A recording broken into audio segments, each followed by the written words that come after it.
નમસ્કાર વિદ્યાર્થી મિત્રો, હું સ્વાગત કરું છું અમારી આકાશ એકેડમી યુટ્યુબ ચેનલમાં. અને આજે હું તમારી સમક્ષ ગ્રેમી એવોર્ડ્સ 2024 વિશેની સંપૂર્ણ માહિતી રજૂ કરીશ.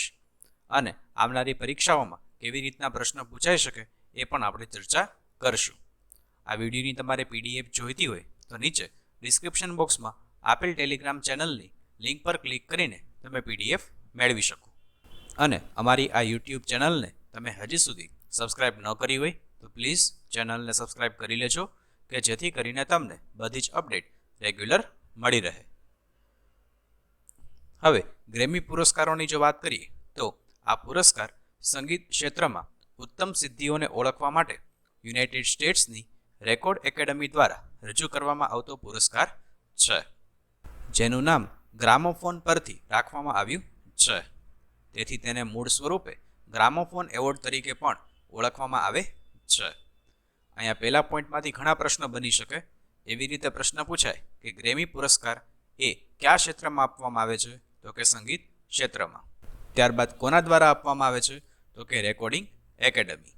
અને ગ્રેમી પુરસ્કાર નામ કયા નામ પરથી રાખવામાં આવ્યું છે, તો તેના જવાબમાં આવે ગ્રામોફોન. આ પુરસ્કાર પ્રથમ વખત 4 મે 1959ના રોજ એનાયત કરવામાં આવ્યો હતો.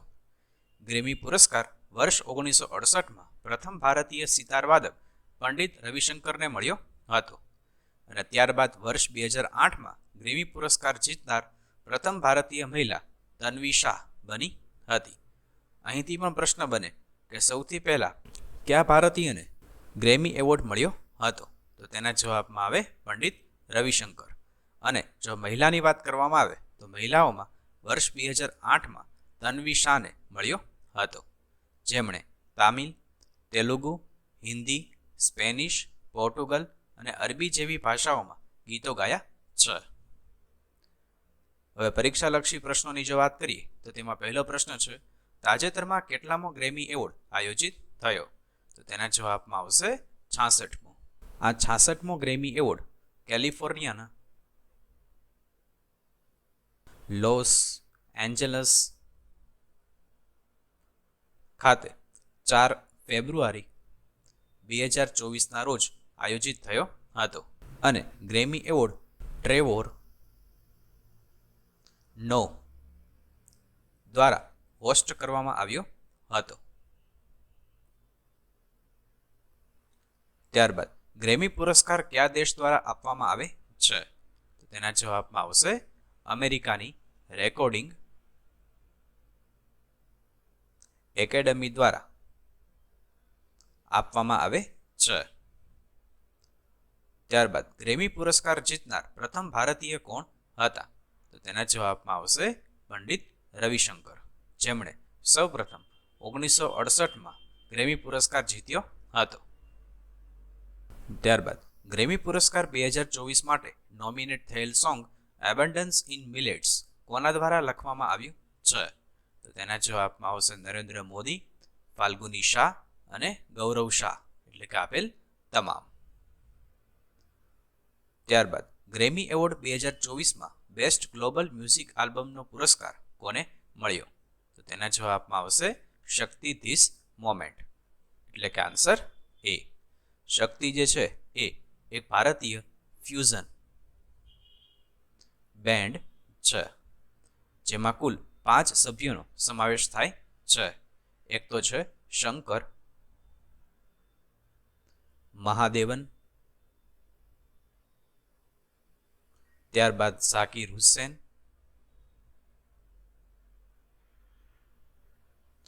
ત્યારબાદ જોન મેકલેફ્લિન, ગણેશ રાજગોપાલન અને વી સેલ્વા ગણેશ.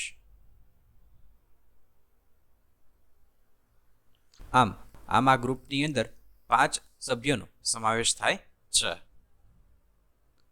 ત્યારબાદ છઠ્ઠો પ્રશ્ન, ગ્રેમી એવોર્ડ 2024માં આલ્બમ ઓફ ધ યરનો પુરસ્કાર કોને મળ્યો, તો તેના જવાબમાં આવશે ટેલર સ્વિફ્ટને, જેને મિડનાઇટ્સ માટે આલ્બમ ઓફ ધ યરનો એવોર્ડ મળ્યો છે. ત્યારબાદ 7મો પ્રશ્ન, ગ્રેમી એવોર્ડ 2024માં રેકોર્ડ ઓફ ધ યરનો પુરસ્કાર કોને મળ્યો? તો તેના જવાબમાં આવશે માઇલી સાયરસ, જેને ફ્લાવર્સ માટે રેકોર્ડ ઓફ ધ યરનો પુરસ્કાર મળ્યો છે. ત્યારબાદનો 8મો પ્રશ્ન, ગ્રેમી એવોર્ડ 2024માં સોંગ ઓફ ધ યરનો પુરસ્કાર કોને મળ્યો? તો તે પુરસ્કાર મળ્યો છે what was I made for. આ સોંગને સોંગ ઓફ ધ યરનો પુરસ્કાર મળ્યો છે. ત્યારબાદનો 9મો પ્રશ્ન, ગ્રેમી એવોર્ડ 2024માં સૌથી વધુ પુરસ્કાર કોને મેળવ્યા? તો તેના જવાબમાં આવશે ફોબી બ્રિજર્સ, એટલે કે આન્સર બી, જેણે ગ્રેમી એવોર્ડ 2024માં કુલ 4 એવોર્ડ મેળવ્યા છે. ત્યારબાદ 10મો પ્રશ્ન, ભારતીય સંગીતકાર AR રહેમાને સ્લમડોગ મિલિયનર માટે કેટલા એવોર્ડ જીત્યા હતા? તો તેના જવાબમાં આવશે 2 એવોર્ડ. હવે સ્લમડોગ મિલિયનર મૂવી જે છે એના ડાયરેક્ટર છે ડેની બોય, જેમાં AR રહેમાન દ્વારા સંગીત આપવામાં આવ્યું હતું. આમ અહીં આપણે આજે ગ્રેમી એવોર્ડ 2024 વિશેની સંપૂર્ણ માહિતી પૂર્ણ કરી અને પરીક્ષામાં કેવી રીતના પ્રશ્ન પૂછાય એ પણ આપણે જોયું. આ વિડીયોની PDF તમને નીચે ડિસ્ક્રિપ્શન બોક્સમાં ટેલિગ્રામ ચેનલની લિંક આપેલી છે એની ઉપર મળી જશે. તો વિડીયો ગમ્યો હોય તો પ્લીઝ વિડીયોને શેર કરજો, લાઇક કરજો અને અમારી આ YouTube ચેનલને સબસ્ક્રાઇબ કરજો. Thanks for watching this video.